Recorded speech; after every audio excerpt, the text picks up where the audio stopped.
So, dear students, good morning. In the medieval architecture, we will see the important highlights of those chapters, whatever they have given in the medieval architecture in this video. So, dear students, as we know, the medieval architecture chapter, basically the monuments have been divided into two, that is religious and secular. And as religious includes temples, mosques, and prayer halls, and as secular buildings, forts, palaces, bailés, and havelis, irrespective of their type, and monuments have been given various information in order to know about the history. Now, coming to the features of early medieval architecture, also we saw. So, medieval architecture, which was built during the period from 8th century to till 18th century, and architecture is an art or practice of designing and constructing buildings that we know. Yes. Next, students, historical monuments can be divided into, as I said, religious building and secular building. And three types styles of architecture we could see in the medieval architecture, which are the Islamic architecture, Indian architecture, Indo-Islamic architecture. Under Islamic architecture, domes, arches, gardens, tombs, Petera Dora marbles designs, and geometrical designs on the ceilings you can see. When it comes to Indian architecture, three styles of architecture we will see in construction of a temples. What are they? Nagara, Dravida, and Vesara style. And also in Indo-Islamic architecture, that is mixture of Indian and Islamic styles, domes, calligraphy, decoration, and use of marbles and motifs. So next we saw the three primary styles of architecture of temples are as follows: Nagara style, Dravida style, and Vesara style. In Nagara style, usually these kind of temple structure are seen during Gupta period. It consists of two buildings. One is main shrine, the taller builded one, and it's adjacent to shorter one, the mandapa. And shape of the shikara or the top is the main difference between two building structure. Correct. And examples are temple at Kajurao, Parshvanatha temple, Vishwanatha temple, and Kadariya Mahadeva temple.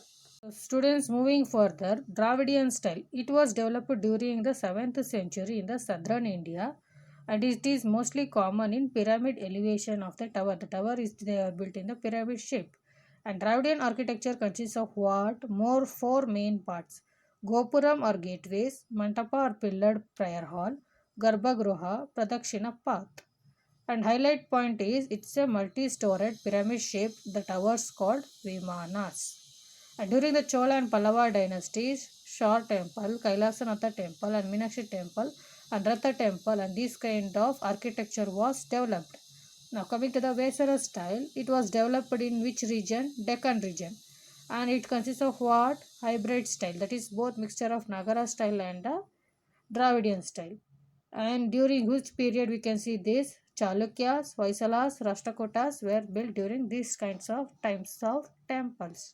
Students, moving further, in Indo-Islamic architecture, which was developed during 13th century due to the advent of Turks, it got started in India.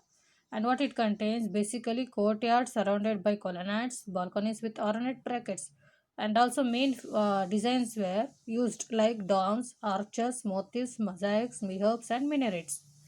And one of the best example was that tomb of tomb architecture in the medieval period was influenced by Persians, and even we saw the gardens which were created around the tombs introduced by the Mughals.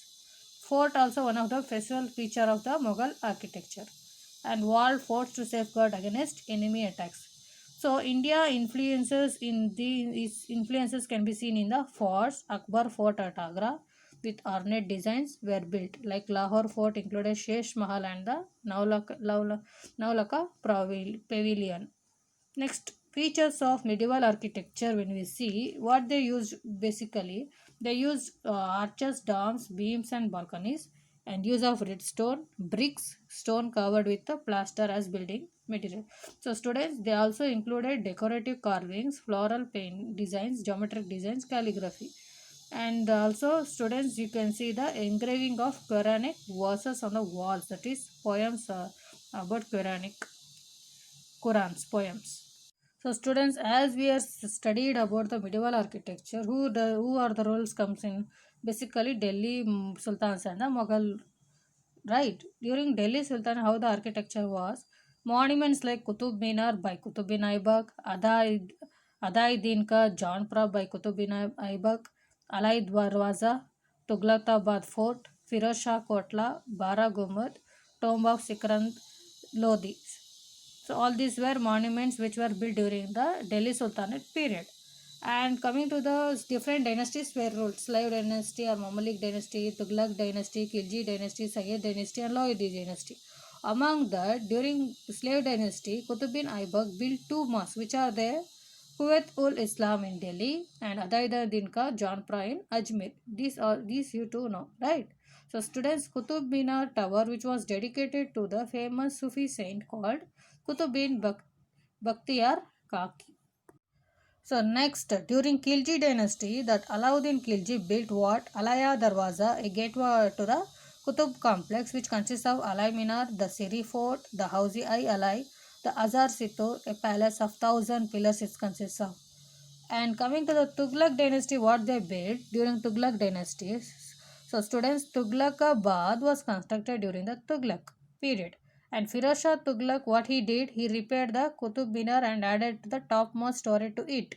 And he also built towns like which are there: Jaunpur, Firozpur, Firozabad, Izar-e-Firoza, and fort like Firoz Shah Kotla in Delhi. These were the forts or the palaces with tombs which are built during Tughlaq dynasty. Moving further, coming to the Mughal period, Akbar. So in during his period, Indo and Persian style of architecture was famous, and example is Fatehpur Sikri city, which he rebuilt when he shifted from Delhi, and it was made up of red stone, which were the monuments like Bulanda Darwaza, Panch Mahal, Jodhai Palace, Agra Fort, and Humayun's tomb in Delhi. And coming to the Jahangir, his son, he built tomb of Itamadu ud Daula in Agra, and which was completed by Noor Jahan, his daughter. In memory of her father, she set an example for, and she was the highlight of this Itmat ul Daula in Agra was Paitra Dura designs, and Shalimar Bagh is best example in Lahore for the Jahangir's period. And during Sahajan, he is known for his prolific builder, and he was very much interested in artisans and architecture.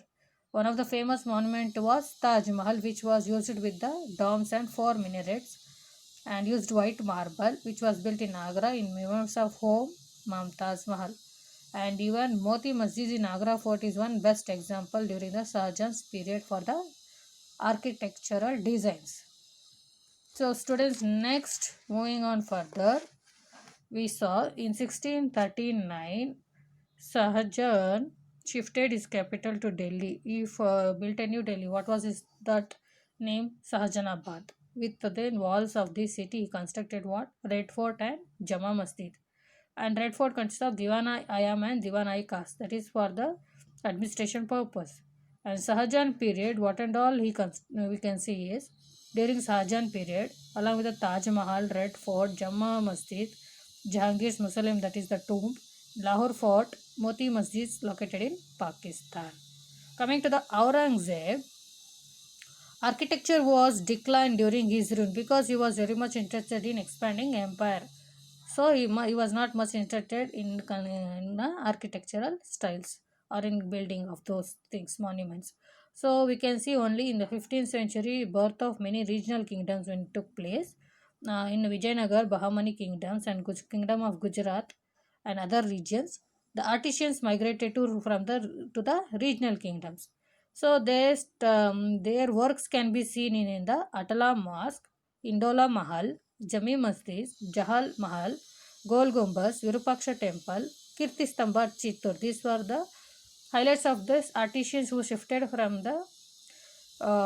to regional kingdoms. So their artisans' designs can be highlighted in these forts or the monuments or the palaces.